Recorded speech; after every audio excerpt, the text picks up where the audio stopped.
बिस्मिल्लाहिर्रहमानिर्रहीम। अस्सलामुअलैकुम dear students, Ali smart guide में आप सबको खुशामदीद कहा जाता है।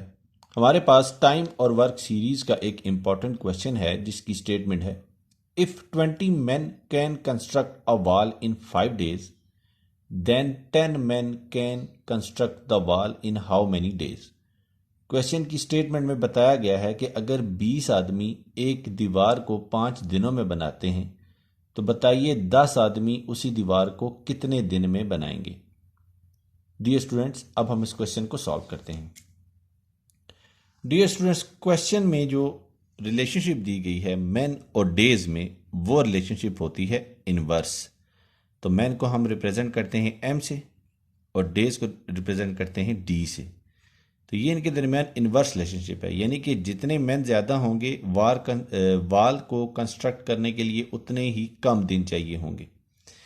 तो हम इसको लिख सकते हैं m इज़ इक्वल टू के इज़ डिवाइडेड बाई डी, और हमें जो फाइनलाइज हासिल होगी इक्वेशन वो होगी k is equal to M D. इसको हम देते हैं इक्वेशन ए का नाम। डी यहाँ डिवीजन में था, क्वेश्चन की दूसरी साइड में गया तो ये एम से मल्टीप्लाई हो गया। अब हमारे पास क्वेश्चन की जो पहली कंडीशन है उसके मुताबिक हमें जो के हासिल होगा वो होगा, मैन हमारे पास थे 20 और डेज से हमारे पास 5, तो हमें जो के की वैल्यू हासिल होगी वो होगी 100। इसको हम देते हैं इक्वेशन 1 का नाम।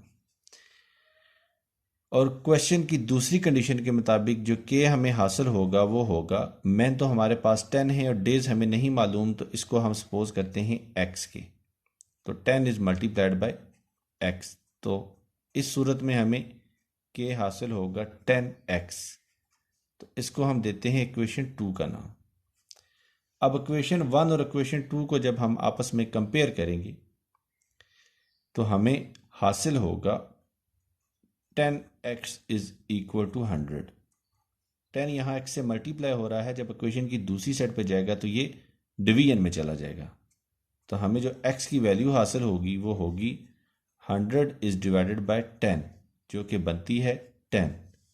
तो फाइनलाइज जो टर्म हमें हासिल हुई वो हुई x इज इक्वल टू 10, और x हमने सपोज किया था नंबर ऑफ डेज। क्वेश्चन की स्टेटमेंट में उन्होंने हमसे यही वैल्यू कैलकुलेट करने का कहा था। डियर स्टूडेंट्स, दुआओं में याद रखिएगा। अल्लाह हाफिज़। अस्सलामु अलैकुम।